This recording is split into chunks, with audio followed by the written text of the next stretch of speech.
Hi team, Richard Greer here, CP Media. We're here for another, Tuesday night tonight, aren't we? With Jess. How are you tonight, Jess? Good, very good. How are you going, Richard? Yeah, really good, thanks. Tapping in from Wanaka tonight. How's the Wanaka weather? Always like a bit of weather chat to get underway.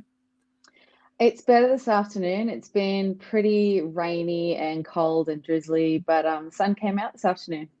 How good. That's awesome. And I'm in our sort of little Porticom office, which is also known as the Pain Cave, where the Zwift comes from. And there's a bit of rain on the roof. So if you hear that'll be what it is. It's not your Kiwi internet. It's actually rain. So, yeah, we'll see how we get on tonight. But tonight's show is proudly brought to you by True Fleece Merino and also Team CP, your endurance coaching specialist. And actually, just to kick off, we've got one of these True Fleece Merino beanies that I'm wearing right now, or above to give away as a result of the show. But it's not going to be this one, so don't worry about this one. This one was used. We actually went over Goat Pass in the weekend with Nate, my 13-year-old son, his mate Saul, and Lucy and Trevor, which was pretty cool. So this definitely got a bit of a workout over the weekend and has been clean since. That was an awesome adventure to get over there. Yeah, how was the weather on your trip? It was good, actually. Yeah, the weather was really solid. The forecast was solid, and the rivers were fine. There wasn't really a lot of snow melt or anything like that. It didn't seem like going through, but I guess it's just a little bit higher than summer when you just kind of cross anywhere. You end up having to just pick your spot a little bit and be a wee bit cautious with that. And we had tramping packs on as well, so that was different. I've never stayed at Goat Pass Hut before, so that was quite a fun experience. Oh, great. That would have been fun. Yeah, no, it was. Cool. I was going to say the other thing that we didn't start walking to about 12:30, so we didn't get to the hut to about, I don't know, maybe 7:38, something like that. And with two 13-year-old boys, I was like, well, what are we going to have for breakfast? Oh no, sorry, for tea. And beans and bacon, they'll eat that. And so fried up the bacon and baked beans. And they couldn't finish it, though they were tired, head down, so I had to send them to bed halfway through their baked beans and bacon, which they then had for breakfast the morning after. And so that was pretty funny. Oh, that sounds great. Yeah, nice work. And cool. What have you been up to recently, Jess?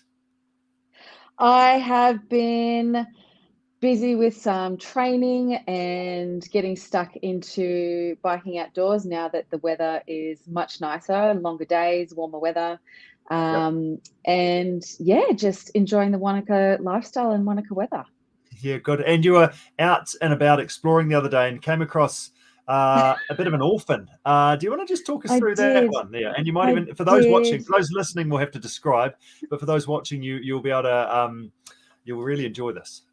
Yeah, so I was driving down the highway leading into Wanaka, and I saw this little thing out the corner of my eye trying to cross the road, and I pulled over, and it turned out to be a little duckling that I've got here. So I've named him Stevie, and so Stevie's family unfortunately didn't make it. So I rescued him. We've had him for a few days now, and tomorrow he's going with Alan at Otago Avian Rescue to have a new family, which is really exciting. Oh, good work. That's awesome. Say hi, Steve. He's even got the right colours, I've just noticed as well. Yeah, he does. Yeah, the Team CP logo pretty much printed on his chest. That's awesome. Yeah, so if you hear some tweeting in the background, Trev hasn't learnt a new trick. It's just Stevie. And Trev's the dog, by the way. Those that Trev's the dog. Exactly. Yeah. So what's the latest with Team CP coming up? What's the latest? So lots going on. Group sessions are underway. Mountain bike group started last night. Lots on. I guess it's the is this event on? Is this event not on? So it's a little bit tricky with those sorts of things. But I guess we're all sort of hoping and planning that February and those March events, those big ones that we're still training for, that are going ahead. So everything's going well on the whole. People tend to be pretty motivated, but so lots going on, and we've got a really good coaching crew, so no, it's good fun. What was I going to say? I was going to say that if you want to win this beanie or the buff from True Fleece Merino, make a comment, let us ask a question, and or just give us some feedback and go into the draw to win that, and we're going to let you know next week. Yeah, absolutely. We'll be monitoring the comments, and also if you've got any questions for the guest that we have tonight, pop them in the comments, and might answer a couple of those for you. That's right. That's right. So Great. Tonight's guest, we've got Tanya Bottomley, Stacey Hendricks, and Cushla Holdaway is going to join us towards the end of the show as well to talk nutrition. So Tanya first started to run when she was living in a destructive, abusive relationship. Running was a safe place, an area of her life that she could control. When she first started running, it was with grim determination, but what grew out of that was something much, much more. So tonight we're going to talk to Tanya about her running journey, her ultra marathon achievements, and then the really key thing is what exciting adventures and where she is at now and where she's off to. So we're going to talk to Tanya in a moment. We're also going to catch up with Palmerston North based Team CP Athlete Stacey Hendricks. She's got the Coast to Coast on the cards in February and has recently just completed the Motu challenge, which is pretty awesome. So we're going to check in with her progress and find out a bit more about her background and what a summer of multisport is going to look like as well. And then we're going to wrap up with Cushla Holdaway, Team CP Dietitian, and tackle the all-important question of recovery from your training to your racing, what to have, how much to have, and when to have it. And so make sure that you tune in to become a better athlete when Cushla talks. And then whenever she shares some stuff, there's always a little tidbit or two that I learn as well, which is pretty cool. So yeah, should be good. Great. Let's bring Tanya in. How you doing, Tanya? Hello. Hey, guys. Thanks for joining us. Thanks for having me. Nice work. How are you getting on at the moment? How's the training going right now? So I've just come off the back of bilateral tibial stress fractures. So I am just getting back into my running journey. I'm up to, I get to run 4 minutes tomorrow. 4 minutes on, 1 minute off. Hard work, isn't it? For half an hour. So, but it's going really well. I've been able to cycle and climb and do lots of other things as well. So that is lucky. Yes, that's right. And by the time you're getting up to half an hour, that's actually a useful trot around the block, isn't it? That's okay. It is a bit of a walk run, but it's not what you want, but it's still getting there. Yeah, it's hard to walk down the hills. I've found there's one particular hill that I got to walk down because of the way the timing works out, and that's the struggle. Okay. But yeah, we'll get there. I think about another 3 weeks, and I should be up to half an hour non-stop. Okay. And then we'll go from there.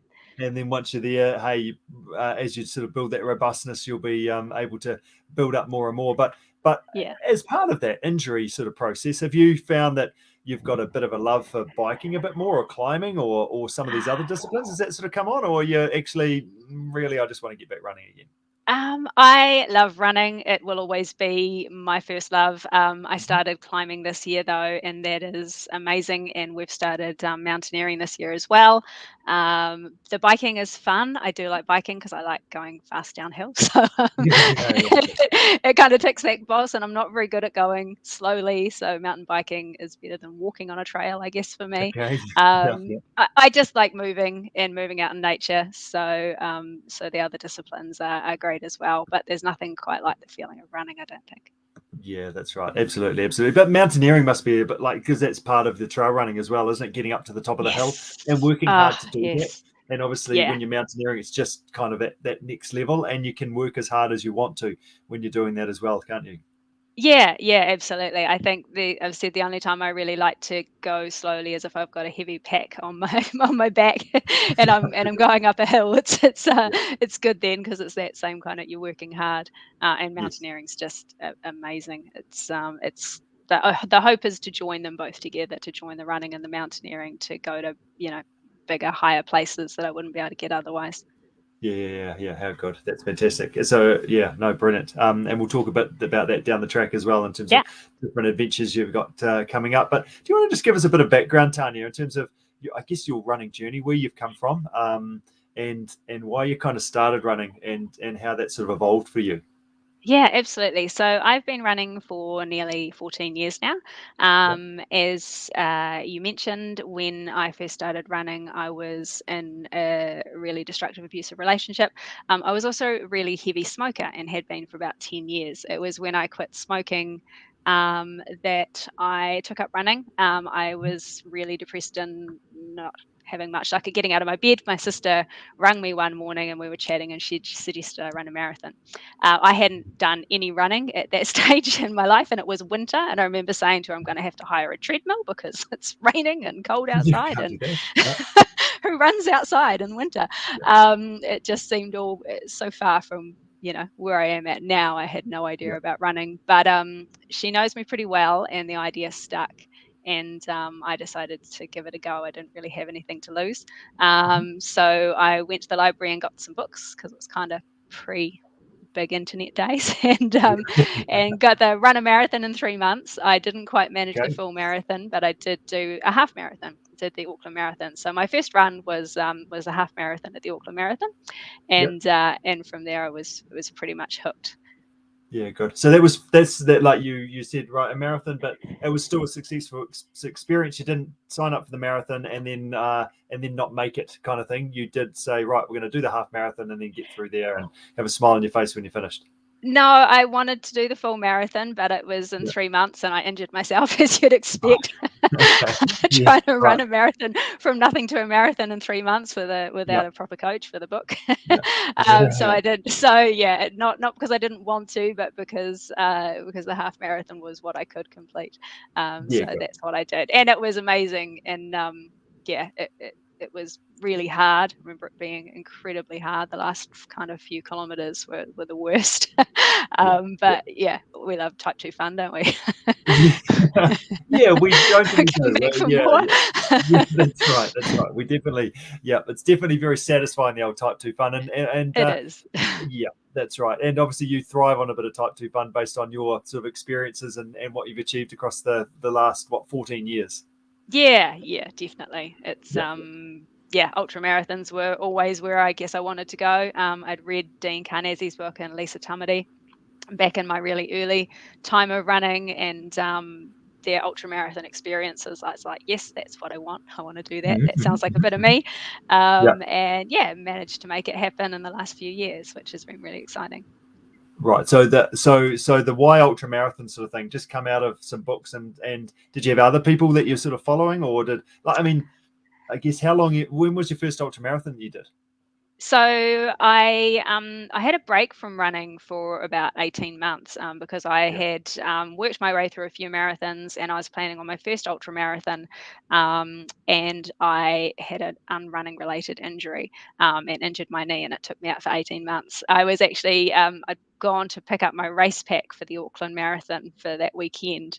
So I had my race pack, and then I fell and hurt my knee into this injury. So it took me out. So ultra marathon was supposed to happen then, and then I left my ex-husband, and life got a little bit hectic, and the bigger dreams got put on hold a little bit for a while, and then ultra marathon finally happened for me 4 years ago.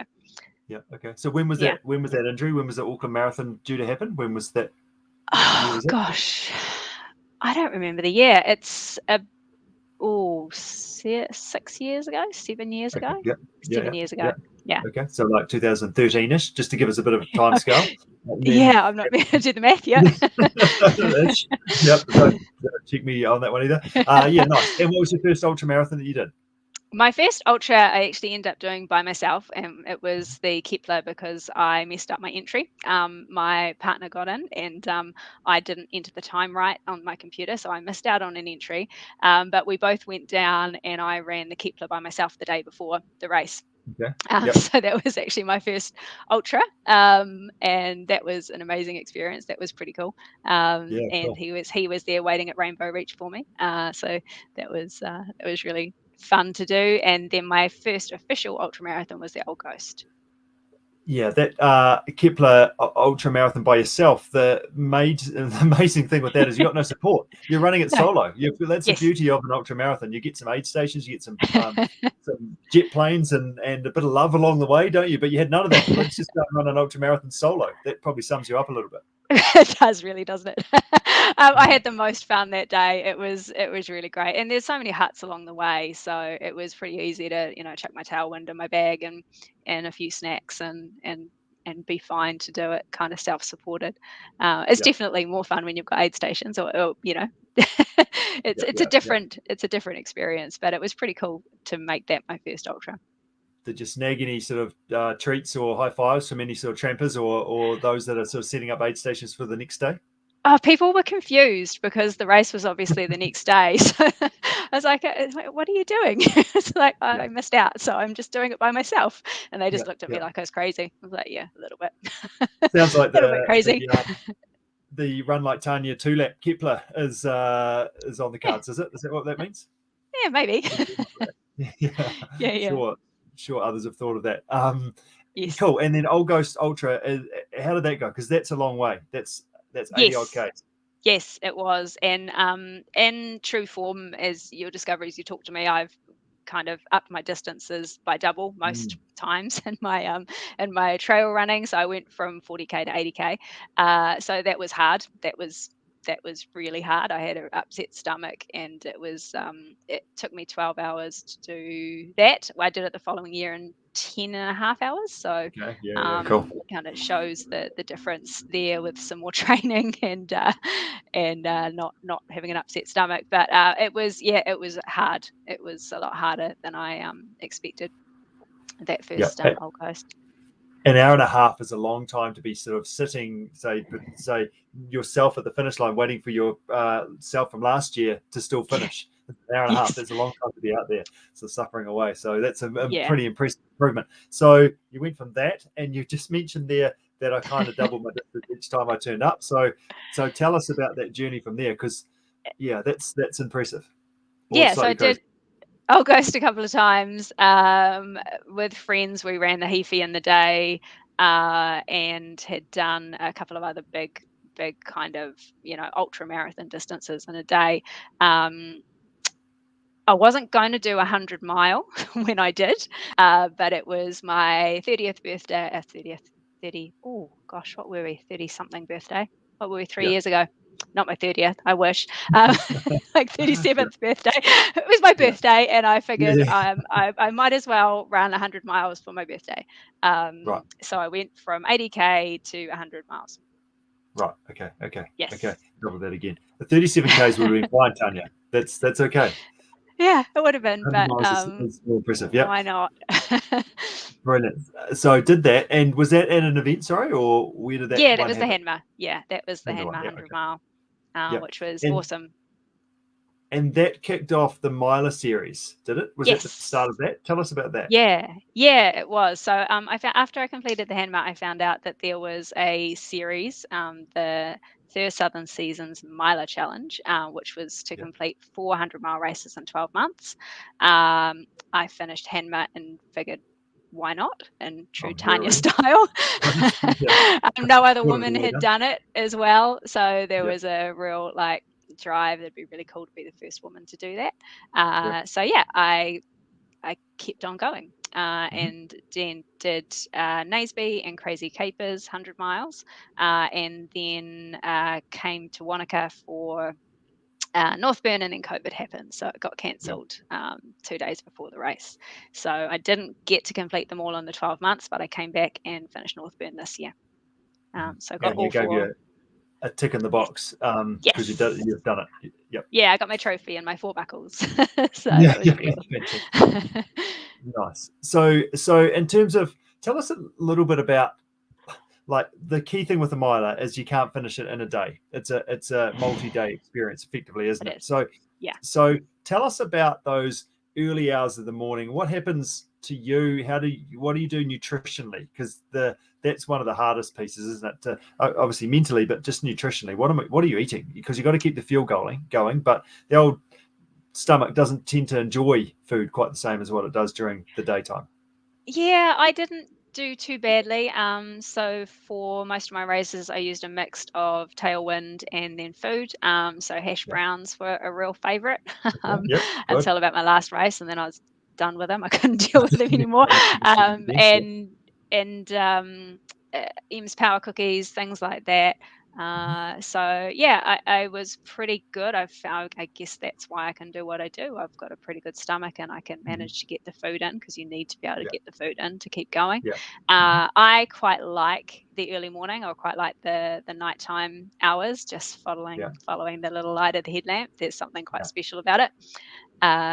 So I don't, it's just making sure you're eating enough calories, which for me is about 200 calories an hour. So that's not too hard either. I'm quite And what small, does 200 calories look like for you? So just give us an idea based on food, what's 200 calories? So I guess more recently I've been using beta fuel. So that's super easy for me, because that's 350 calories per 500 mils. So that's nearly 2 hours.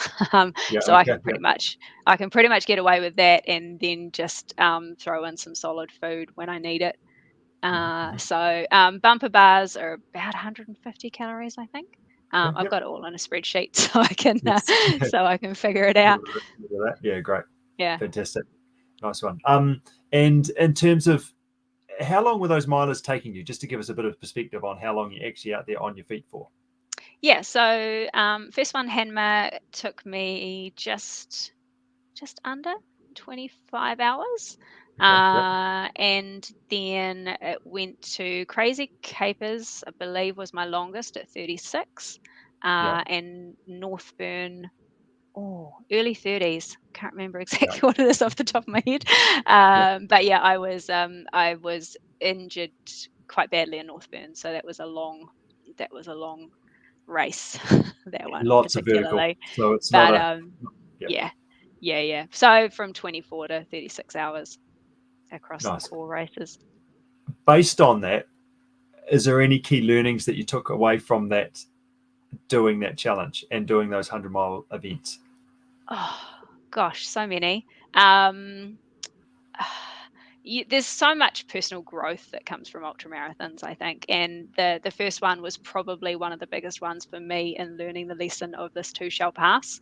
And I think that's a big thing of doing a race that long, because you go through so much, and as I say, something might hurt, and then it doesn't hurt anymore, and you're like, oh wow, that's amazing. It's just like this micro thing of life. and so from that perspective, it's amazing for mental development, mental toughness. I guess physically, I got to learn what worked for me in terms of fueling and things like that, and sleep. Sleep, I'm not very good at sleeping when I'm racing, which is probably my downfall, because it's helpful if you can have a nap. It's not much fun falling asleep on your feet while you're trying to run. It doesn't work so well. But you also realize how much more you're capable of, I think. And Crazy Capers, and my last lap was my fastest lap, because I got a hurry along from my crew, who told me that I was on the tail of second place, and I managed to pull out my fastest lap in a 100-mile race on my last lap. So that was pretty cool. Just shows you what you're capable of, no matter how deep you are, if you really want something, doesn't it? Absolutely. The body, there's so much more in that reserve that you don't realize when you think you're done. Because I thought I was done. I was just enjoying it. I just kind of decided I was going to walk that last lap, because I wasn't making my times, and then I did chuck some goo down, and it's like I was on it.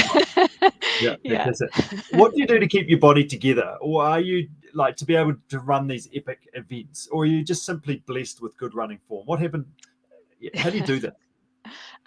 Well, I've just come off the back of a pretty bad injury, so I guess I'm not necessarily the best at it. I have experts, physio, nutritionist. Having a coach is definitely really helpful. I'm still learning to listen to my body. That's, as I say, probably my biggest let down, because I want to do what I want to do, so I will use this. And ultra marathons, you need to learn to overcome what your head is telling you, so that you can keep going. So it's trying to find that balance. But yeah, I think just having the team of experts around is really helpful. Yeah, just to rein you in, or do a bit more of this, etc. And it's great. That's part of it. This, isn't it? If you're still learning, there's still growth to be done.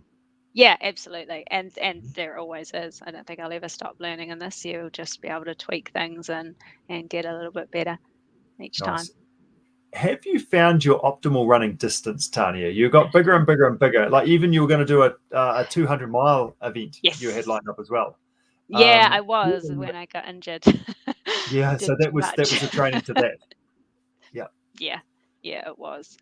I love 100-mile. It's super fun. And so is 24-hour. I did a 24-hour personal challenge on Roy's Peak and really enjoyed the 24-hour format and kind of seeing how much you can do in 24 hours. I still want to run 200 miles.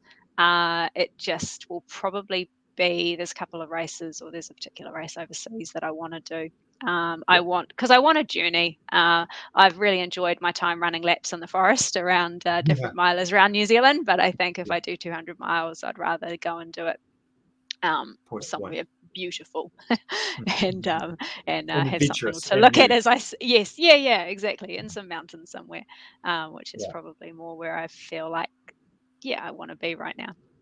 Right, so we're not dropping down to the sprint distance of merely the 50k sort of ultra. I was just wanting to have to run too fast. It's really hard. Yeah, okay. The shorter ultras are amazing and heaps of fun. And when I'm back on form, I was supposed to be doing the Valley Ultra, and I was really looking forward to doing that one. And so there are some amazing races that I will get back to doing. But I do like the longer ones. I like the journey of the longer race. Nice, awesome. Getting back to what we talked about right at the start, the domestic violence side of things. What are you doing? How are you aiming to help others within that? Because obviously that's part of your story. You've been there. You've lived through it, and you've got running to help sort of drive that message, I guess. What are you doing in that regard? Yeah, absolutely. I've been quite outspoken, I guess, about it, and I didn't want to be initially. It was there's a whole lot of shame and stigma, and I didn't really want to talk about it, but that was the reason to talk about it. And I've been pretty open. We made a film in December last year as part of my Roy's Peak challenge, where I've told my story, and that has filmed around the world and has been picked up by a TV station as well. So there's a lot of my story in that, and the work I'm doing around raising awareness through that, which I will continue to do as well, because it's really important that people keep talking about it and keep being aware, because it's not going away anytime soon, unfortunately. Is that film, is that something that we can find? How do we get in touch with that? Yeah, it was with the Run Nation Film Festival. Currently, I think they are still getting around New Zealand. COVID's been a bit of pain in film festivals, but that can be viewed online. When it's finished with the festivals, I guess it'll be available. We'll be able to make it available in other ways. But I think at the moment, that's through that Run Nation Film Festival, if people want to see that one. Check out that and see where it is currently. Stations around New Zealand, not moving particularly far, most probably. Nice. What's your next challenge or ultra marathon? What's on the cards next for Tanya? Clearly, it's not those sprint distance ones. What have we got? Yeah, well, I'm not allowed to race anytime soon, just because of the recovery from the stress fractures, which is fine, because when I found out I couldn't run my 200-mile, I looked at this map on the wall behind me and figured there must be something else I can do, and I decided on a west to east coast traverse following the 45th parallel line of latitude. So in February, I'm going to take on that challenge. So we're going to start in Caswell Sound in Fiordland and finish in Oamaru, where we'll take in 2 Great Southern Lakes and the Otago Rail Trail cycling as well. So it'll be a hiking, climbing, cycling, paddling adventure from one side of the country to the other. Wow, how good is that? That's fantastic. And obviously a few skills needed as well to be able to do that, like your climbing and your paddling and your biking, all those sorts of things. And that must be part of, I guess, that journey and adventure as well. Yeah, absolutely. So I'm learning to paddle with a crash course in paddling. I've done a little bit of that, and it's just I guess it's all worked out quite well. with the climbing training I've been doing and the mountaineering, we've got a lot more skills, so that when we have to get the ropes out and do things, we're going to be able to do that, which is really exciting. It's scary. It's yeah, I mean, I'm used to turning up at events and having people tell me where to go, and this time I'm going to be turning up and trying to figure out where to go, kind of mostly on my own. So it's a big challenge, but it feels like the next step of where I want to go, in terms of my own development and adventure, and just to see where else life can take me, which is pretty cool. 100%. And that's just so good. I mean, that's the best part of that, is that you've created this your own adventure. You'll probably have a date around about that you're going to go. You can work on the weather a little bit to make sure it actually happens. And I mean, that's the thing with events. They have the date, they have the adventure, let's go and do it, and it's kind of easy. But the next step on from that is actually, let's create our own little missions and things to do ourselves, and go some of these places where you'd never be able to go before. And and how can we do that? And you've sort of almost create this event for yourself, which is amazing.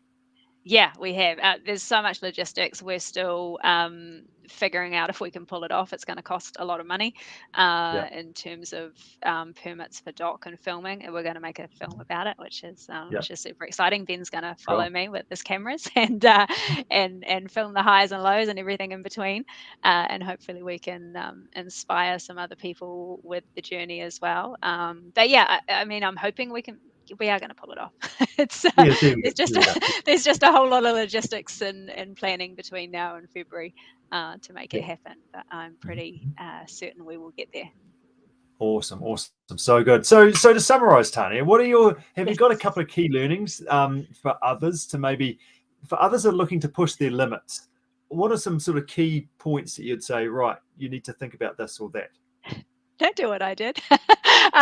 You don't have to be in a hurry. If you are prepared, be prepared to just suck up a bit of pain along the way, I guess. If you're going to do what I do and keep doubling the distance, it's hard on the body. So you really have to take care of yourself. I think you did mention earlier what I do. I'm pretty on it with nutrition and things. So I have managed to hold it together, whereas if I didn't look after myself so well, I might have fallen apart. So yeah, I mean, you don't have to be in a rush, but if you want to, go for it, because it's the most amazing experience in the world. Ultra marathons will take you to places you never thought you could go, so they're totally worth doing. And if you don't finish the particular adventure that you've got lined up, at least it makes a good story anyway, doesn't it? Of you going down in the blaze of glory. Exactly. Yeah, fantastic. Oh, cool. So, besides the amazing sports that you do, what's something that you like to watch? What's a sport that you like to zone out to and enjoy getting sucked into at home? Gosh, I don't really watch a lot of sports, to be honest. I have been watching the backyard race going on right now, though, if anyone else has been. We had Katie over there competing at Big's backyard ultra. So I don't know if the guys are still going. I haven't hit refresh recently to see how many hours they were up to. I think they were up to 66 hours last time I checked. Wow. So yeah, I guess I do get sucked into the big races and what's going on overseas and how far people are pushing themselves. Can you quickly just tell us what that is, the backyard race? I haven't come across that, Tony. Oh, wow. Okay. So it's the format. It's 6.7 kilometers, I believe. Don't hold me to the exact distance. Every hour on the hour.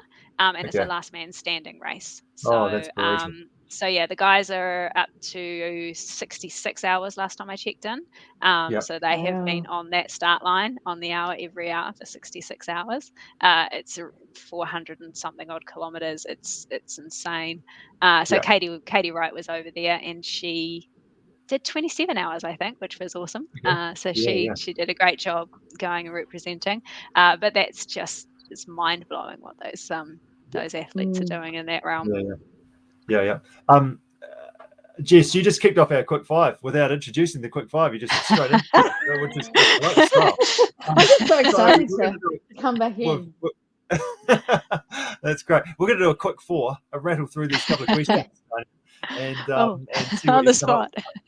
I'm going to ask the next question, and probably my favorite question to ask is, what's your favorite dessert? chocolate self-saucing pudding. Oh, good. It's really Well done. dangerous. I'll make that and pretty much eat half of it in one go. And if you haven't eaten all of it, it's breakfast in the morning, isn't it? Oh, God. Yeah, pretty much. It's pre-training, right? Yeah. Okay. What do you like best, a home-cooked meal or a nice dinner out somewhere? D-High in the mountains. Does that count? Ooh. That's a nice dinner out somewhere. Dinner Well, that's a with fancy view. meal out, isn't it? Yeah, Exactly. fantastic. As if it's a Radix, right? Yeah, brilliant. What's your favourite snack? Let's talk adventures. What's your favourite snack to eat while out on an adventure? They vary because you get bored with them. They make you feel Yes. sick after a while. Yeah. At the moment, I've just discovered the chocolate-covered almonds with a berry dusting from the Oh, yes. like pick and mix place. Yes, Super yes. high calorie, but they just taste great anyway. Weight Yeah, for it's calorie ratio is ideal. very hard to stop eating those as well. Yeah. Sort of like your chocolate self-saucing pudding. We've got a theme here. That's We have. Final question. Where is your favorite place to be in the world? On a mountain somewhere. I don't really care what mountain, just the top of the mountain. Yeah. Perfect. Yeah. Perfect. Fantastic. Nice Great. work, Tanya. Hey, thank you so much for joining us this evening. It's awesome to hear, I guess, your growth story about where you've come from and what you've done, but then where you're looking to go. It's pretty exciting, and really wish you all the best for your next adventure, and Thank you. looking forward to following that adventure along the way as well. Yeah, awesome. I appreciate it. I'm looking forward to sharing it. Good job. Awesome. Great. Thanks for joining guys. us. Thanks, Tanya. Take See care. you. Yeah, bye. Oh, that was fantastic. She is so inspirational. Yes. And we didn't talk about this, but Jess, you're starting to work with Tanya as well. Oh, yes, as a I coach, am. which is pretty awesome. Right? Yeah, it's very exciting. So, yeah, it's just my absolute pleasure, and kind of just, sometimes I still pinch myself that I'm good friends with Tanya and get these little fangirl moments, but I'm absolutely stoked to be working with her and coaching her. Yeah, that's right. And I'm just constantly blown away by her mental skills and constant optimism and positivity, and ways to kind of push herself in all types of new adventures. And for you to bring in your skills around that strength conditioning and obviously load management and things like that to help her Absolutely just manage that, and to be able to stand on the start line, and whenever that is and wherever that is, in one piece. Yep. and ready to go and really see what she's capable of. Absolutely. So good. Yep. So good. That's brilliant. So this True Fleece merino beanie, I actually had to take it off because it was too warm. I've got the heater going here because not particularly warm out here, but yeah. Let us know if you're keen to win that. Send us a comment, send us some feedback, and you'll go into the draw for that for next week. Great. And now we're going to bring in Stacey Hendricks. Yes, Stacey, is she out there? How you doing, Stacey? Welcome, Stacey. Hey, how's it going? I'm good, thank you. Fantastic. That's awesome. Stacey, we put out a post this morning about this is what we're going to do on our podcast tonight, and I think you've got a bit of a fan club out there. Would that be fair to say? I don't think I have a fan club, but I definitely have some pretty awesome supportive people in my life that are good training buddies, and yeah, just awesome people in my corner. So yeah, feel very fortunate. Look at that, and we've just had a bit of a thumbs up come through as well. So yeah. Oh, there's some hearts, there's some love coming through. I'm gonna blush. No. Yeah, you definitely can't do this kind of stuff without good support. So no, it's pretty awesome. Yeah, that's fantastic, Stacey. Tell us a little bit about your background. So you've got Coast to Coast on the cards. Sort of why the Coast to Coast, and why now? Why is this a good time for you to be lining up an adventure like this? Okay, so I guess there's kind of two parts to that question. So one of those, one part of the question kind of goes back to my childhood. I actually grew up in the South Island, and I kind of always knew about the Coast to Coast and very much idolised those athletes. And in a way, probably thought I could never reach that level. Like I sort of never really genuinely thought I would ever actually do it, but I always dreamed of it. It was always something that was like out of my reach, but I thought that would be amazing if I could do that one day. And I sort of parked that thought for a long time. And I went to university for 8 years. I did a PhD, so I spent pretty much all of my 20s focusing on my education and my career, and money was a massive limiting factor. So the idea of doing something like Coast wasn't even really on my radar. Yeah. And then I finished my studies and I became fully employed. And I sort of was like, well, if there's a good time to do it, now was the best time to potentially have a go. And so I just thought, okay, I'll commit. And coming up to my 30th lap around the sun, I thought, what a better way to sort of celebrate my own life and to put, give myself something that I could work towards for my own like personal goals and for me.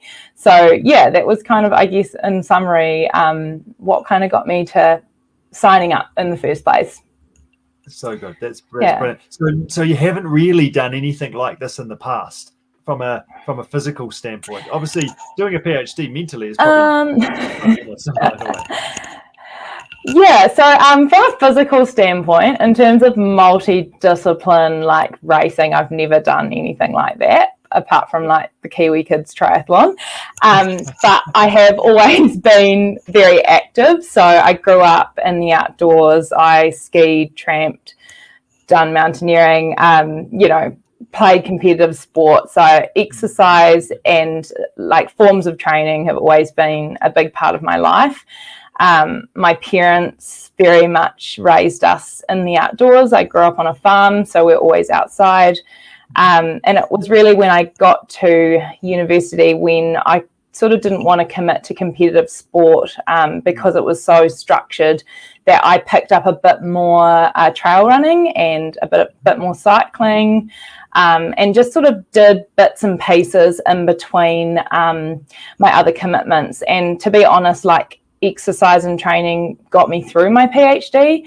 In particular, it gave me structure. It's like escapism, it gives you a break from your chaotic life. And sometimes I think, at least for me, some of my best thinking was happening when I was training. So it's definitely new in terms of the multidisciplinary approach, but I'm not afraid of big adventures.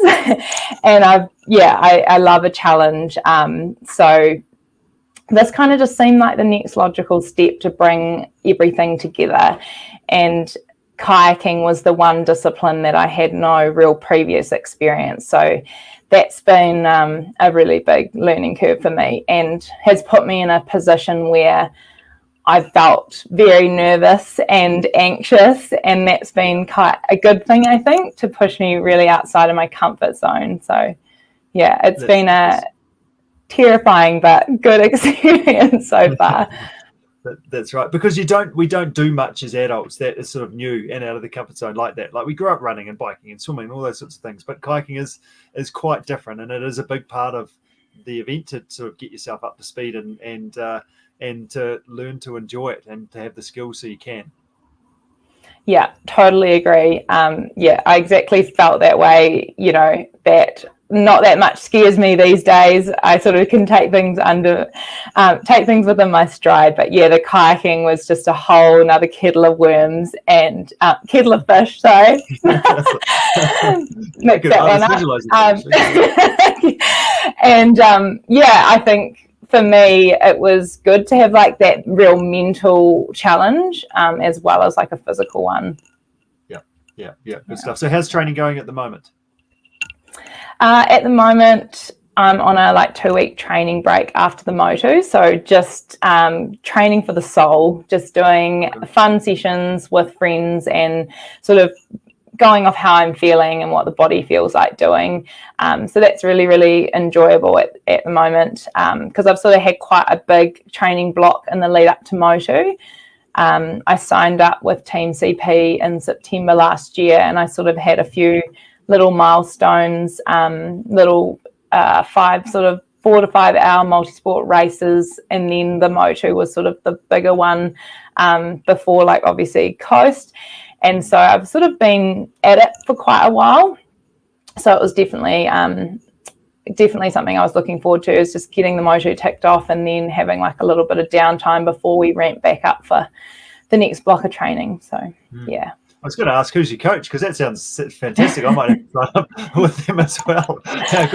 Yeah, so Kate Crook is my coach. Shout out to Kate. She's amazing. And I'm, absolutely loving having a coach. It's been a really great decision for me to have someone in my corner and supporting me and giving me advice. And Kate's awesome. Nice. So speaking of Kate, do you have a couple of sort of key things that you've learnt along the way that you might be keen to share with others as part of your journey? I actually had a bit of a think about this question when you posed it to me, and I put the 4 key points down. So I'll give you the 4 key points, and feel free to ask me to elaborate if they aren't very self-explanatory. But my 4 key points were to trust the process, listen to your body, stay in your own lane, and to have fun. So good. Tell me about the stay in your own hopefully lane. They all kind of make sense. Yep. So tell me about the stay in your own lane. So stay in your own lane is really about focusing on what your goals are and what you can do in your race and in your journey. So I think it can be really easy, especially if you're competitive, to compare yourself to others all the time. But really, it doesn't matter what others are doing. It's whether are you improving, or are you enjoying yourself, or are you feeling better, or are you meeting the little goals that you're setting yourself to get to your bigger objective. And really, at the end of the day, it's great to sometimes have others to push us along or to compete with, but ultimately you just have to focus on what you're doing, because it doesn't really matter what's happening around you. What you do is what will get you to the end. Yeah, absolutely. I get the feeling that you are slightly competitive based on that. Definitely competitive. But I think in a way, and I think I've had this conversation with Kate a few times, where I'm very competitive, but I think where I actually am and where I want to be are in 2 quite different places. And so I'm not, I've got to keep reminding myself not to be hard on myself if I'm not achieving what I would absolutely love to achieve, because I do have other things going on in my life that might prevent me from being able to train as much as I'd like to, or recover as well as I'd like to. And so I guess that kind of is really what that is about. It's about just focusing on your own, balance of things in your life. So good. And we just had a comment that's come through the chat, actually, is do you have any nutrition hacks? I feel like this might have been a question from Hannah. Well, there's a bit of a story behind this one. So I have got a little bit of a hack, which has also led to a bit of a fail. So it needs some refinement, but basically I have discovered, I actually have a little example, a Kai carrier, which I don't know if you're familiar with, but basically they're like a baby food pouch. Yes. And they have a little screw top on them, and they're snap lock. So they're like great for stocking up on mash foods, or I've used them in the past for loading up on gels. So to avoid having to like rip open multiple packets of gels, I'll just empty a whole bunch of gels into one Kai carrier. So I've got like 120 mils of gels ready to go. And then like if I'm on the bike or whatever, I can just go hard. And I've only got one thing of packaging to deal with. So 9 times out of 10 works perfectly. On the Motu, I had a little bit of a mishap where the lid came off while I was on the mountain bike. Yes. And I didn't really realise, but it was sitting in the front of my camelback. And before I knew it, I had about 3/4 of a packet of gels on my cycle shorts, all running down my leg. So that was not ideal, and it actually ran down into the crevice behind my knee. So while I was cycling, my calf muscle and the back of my thigh were sticking together, which actually caused some chafing issues. So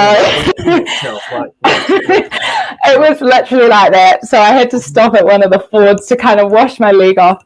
So it was a bit hectic. I had a good little bit of chafing going on for the rest of the day, and apparently my race crew were rather confused because basically everything that I'd touched was sticky, and they couldn't figure out where all this stickiness was coming from. So great hack, but yes, just be careful of the lids. Make sure they're screwed on properly before you go and cover yourself in goo. Right. And one of the things with gels is that once it's sort of in the back of your pack and in your top, etc., it just kind of stays hard forever. Have you managed to kind of get it out? Have you managed to? I think so, but I have noticed like little speckles here and there. Like I got my cycle shoes out earlier today, and there was like some white stuff on the corner, and I sort of scratched it off, and I realized it was basically dried up sugar. So I think there'll be a long period of time where I'll be finding random bits of gels on various parts of my equipment. Yeah, classic. Oh, great. So do you have a favorite paddling buddy? Well, at the moment, I guess that would have to be Hannah. Hannah and I met through a mutual friend, and we've been hitting up the Rangatiki most weekends leading into the Motu. So yeah, it's so awesome when you meet particularly a young woman in your age group that's enthusiastic about the outdoors and multisport. So yeah, definitely like bonded over that, and it's just been so awesome to have someone to go and have fun with. It makes those hard training sessions so much more enjoyable. Yeah, that sounds awesome. It feels like we need to have Hannah on the podcast next week. Oh, you should definitely put Hannah on the podcast. She's an inspirational, she's one to watch, I tell you. She's a very inspirational young lady. Yeah. Well, maybe you can come up with the questions for me for next week.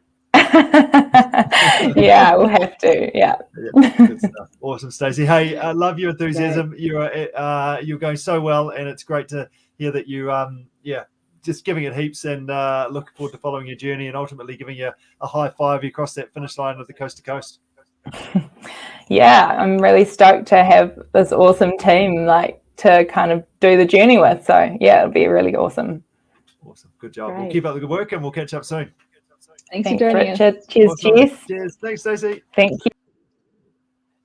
Oh, that was great. I really, really enjoyed her top 4 points, and especially like she was talking about the one, stay in your own lane. And I think, today with social media and the amount that we're online and watching what other people are doing, that one really resonated with me.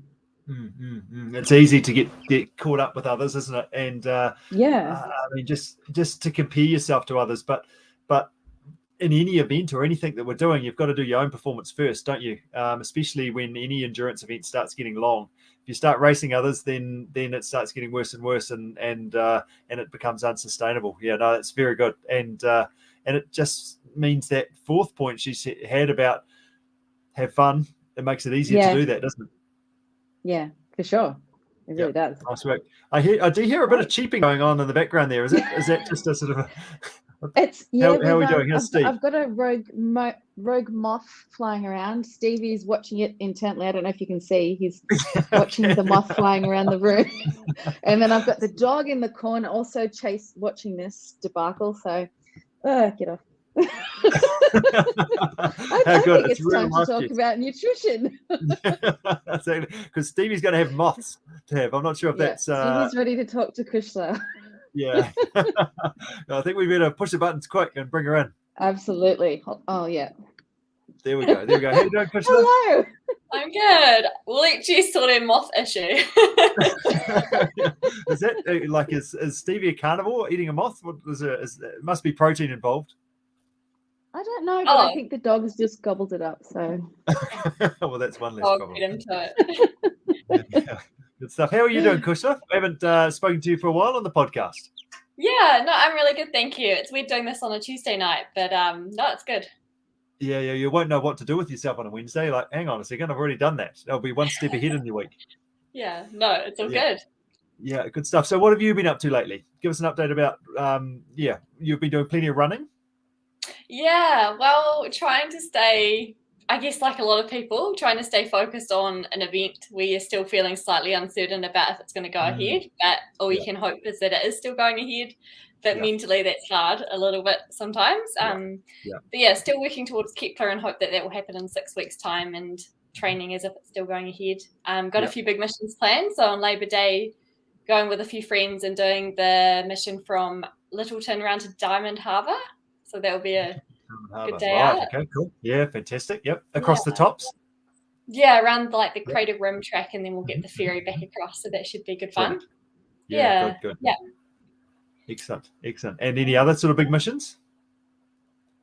That's all for now. That's in a week. So we'll go from there and see how I come back from that one. And then, maybe another couple of missions in before race day. Yeah. Nice. Well, that sort of leads in quite nice. It's a nice wee segue to recovery. So you're going to do that great big mission. What are you going to do on that day for yourself? How will you sort of manage your recovery for that?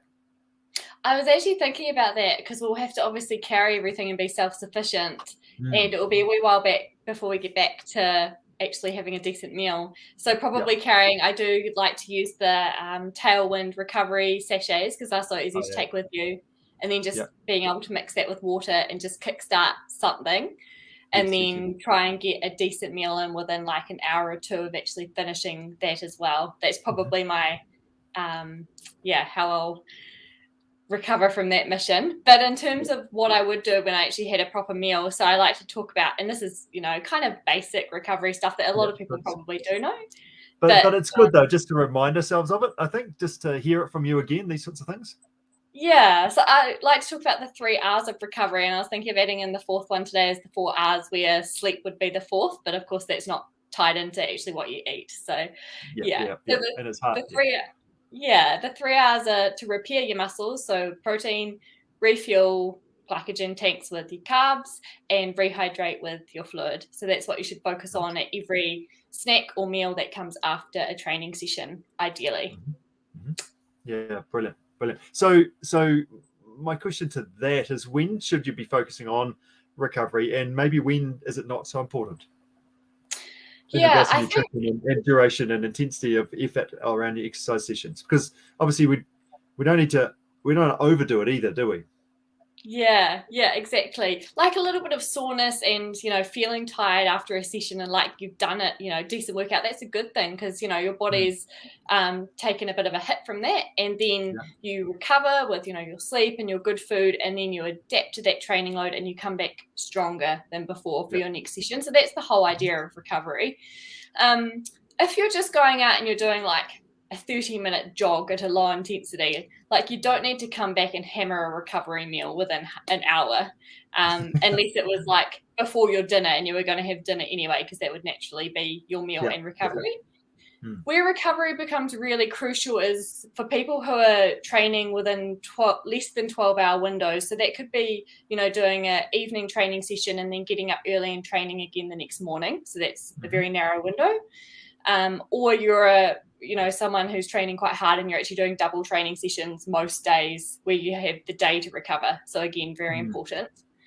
If you've gone into a training session fasted, very important to get your recovery in pretty quickly after that, like within an hour is actually quite crucial. Or you're just someone with huge energy demands, like you're training, 15, 20 odd hours a week. And it's just like a bottomless pit all the time. And I guess that comes down to what you're doing in the day as well, doesn't it? Like if you've got a physical job plus you're doing this, that becomes even more important as well. Yeah, you're just constantly eating, basically. Which isn't a bad thing necessarily, but actually being organized enough to have the good food available is the trick. Yeah, and I think that comes to a really good point of being practical about it too, because if you're just constantly preparing food on top of having a family and a busy job, like it can become really fatiguing because you just feels like you're constantly just trying to organize your nutrition. So I think when you're talking about, you know, recovery being practical for athletes, you know, if you're with a sports team or, you know, you're at the track, having a fully cooked meal there just isn't realistic. So let's just pull it back to basics, keep it simple, and just have like a few go-to ideas that you can have just to kickstart that recovery process. And, you know, that could simply be, that's where protein powder could be a really easy and efficient way to get some protein in, alongside, you know, some water for your hydration and a banana for your carbs. Like, that simple. So you do really have to be practical about it as well, I think, and just not overcomplicate with all these numbers and figures of per kg. And I mean, the sports dietitian can certainly help individuals with that, but you know, you don't need to go into those nitty-gritty details unless you're really trying to get at that high end of performance. So what you're saying is have that thing soon after you finish, like your run that you were describing, and try and fill yourself up, because that's probably the best measure, is it, at the end of the day? Yeah. If you have been for a run and you're hungry, well, you know, if you were going to have a snack, then just have it after your run. But if you've, you know, had breakfast, you've gone out and done a really easy 30-minute jog and you're actually pretty okay, well, just time your next snack or meal as your recovery, because that's likely going to be adequate. If you went out and you did like a 2-hour high-intensity hill type run, then you'll probably be pretty hungry by the time you get back and require a bit more of like maybe a smoothie when you get back, and then an hour later have your next meal that you were planning on. So it's, I guess it's depending on, you know, the duration, the intensity, the time of day when your next meal would actually be, and actually how is your appetite? Like, listen to your body as well a bit. That's right. On that list to your body note, though, sometimes it's like doing a session like that can be, your appetite can be suppressed a bit, and actually I'm not really feeling particularly hungry. And then, I don't know, maybe 3 or 4 hours later, you're like just famished and you're just eating anything and everything kind of thing. And it sort of almost gets out of hand, doesn't it? Totally understand that feeling. And I think particularly if it's hot, I think heat stress really makes you just feel a bit sick almost. And coming back and thinking of, like, you know, eggs on toast or something actually just turns your stomach. And generally, you know, you might love that sort of food. And that's where I find personally, and this might be helpful for other people as well, having something cold and fluid based with your nutrition in it is so much more palatable than having something like cooked and hot. Because naturally, if you're hot and tired, like something cold and refreshing always goes down a treat. Yeah, fantastic. So and then that next question around hydration, like how much, like that was one of yours, rehydrate, I think, was it? Yeah. Like, again, you could work with a sports dietitian to work out your specific sweat rate, but as a really rough guide, what you can do, and this is the only time I really tell people to go and weigh themselves regularly, would be to weigh yourself before a session and after a session. And for example, say you lost a kg in your session, so that's like a kg fluid loss. Then over the 3 to 6 hours after you've finished that session, you want to replace the fluid by 1.5 times. So if it was a kg fluid loss, a litre, you'd want to replace by 1.5 litres over 3 to 6 hours. Plus, if you were really thirsty, obviously you can drink a bit more as well. That's right. So 1.5 is because you're still sweating? Is that sort of the key reason for that? Yes. With hydration, you're constantly losing it through your breathing, your kidneys, your skin, your gastro tract, everything. So you have that constant loss plus what you lost in the session as well. Yep. Brilliant. What about the refuel? That was the carbohydrate one. Yeah. So give me a bit of a tricky thing, just to figure out how much. Definitely. And carbs is, I guess, what varies so much from person to person, depending on, I guess, their preferences for dietary intake and their activity levels and training load. Generally, and this is where the numbers come out. So if, say, you're doing double trainings in a day and that recovery is really crucial and you need to get your glycogen stores back up, then it's recommended anywhere from 0.8 to 1.4 grams of carb per kg body weight in the first hour. So say if you were 70 kilos, that could be about 70 grams worth of carb. And to put that in perspective, 1 banana is about 30 grams or 2 bits of bread is 30 grams. So it's a reasonable amount of carbohydrate to try and get in that first meal. But for everyone else, like, generally I would say stick to what carbohydrates you'd typically have in your meal. And if you're unsure about what a good amount is like stick to sort of a fistful worth at your main meal. And then obviously if you need more than that to support your training needs, then you can certainly have larger servings. And if you're unsure, just, speak to me. Yeah, just sing out. That's great. And I guess one of the key things with recovery is actually, especially some of the longer sessions like you're going to do on the weekend, if you look after yourself better during, then the recovery becomes kind of a bit less important because I'm not so shattered by the time I finish.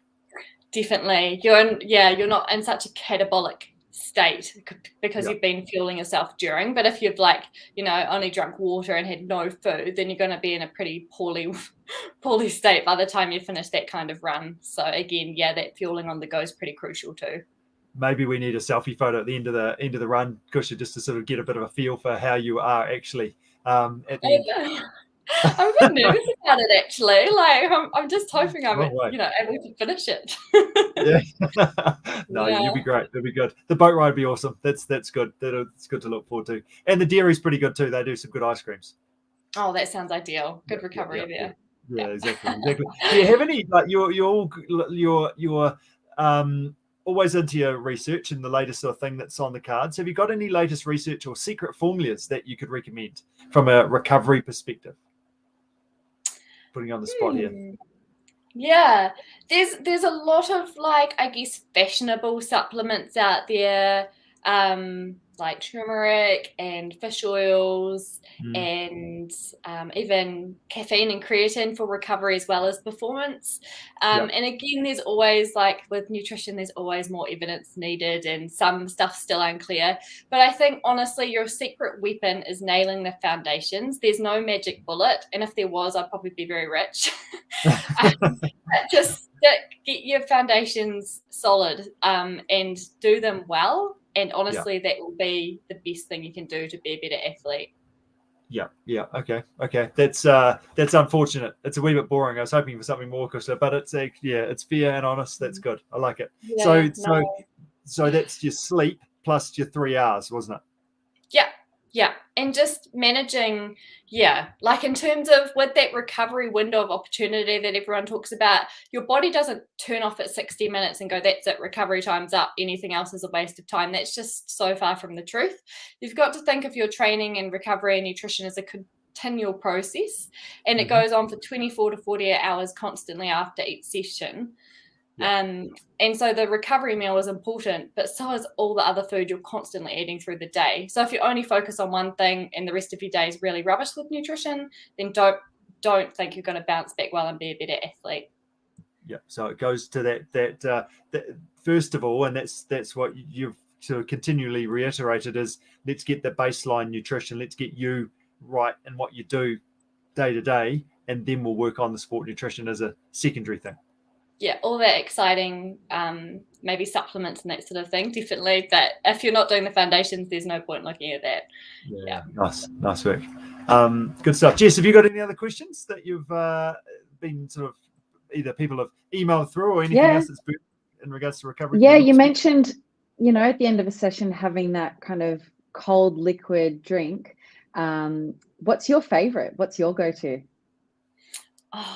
If we're talking about smoothies, my go-tos that I always have in the house is broken up bits of frozen banana, lots of raspberries, some form of whey protein isolate powder. I kind of go through lots of different phases of what kind, and milk, a bit of yogurt, and water to top it up as well. That's generally my go-to.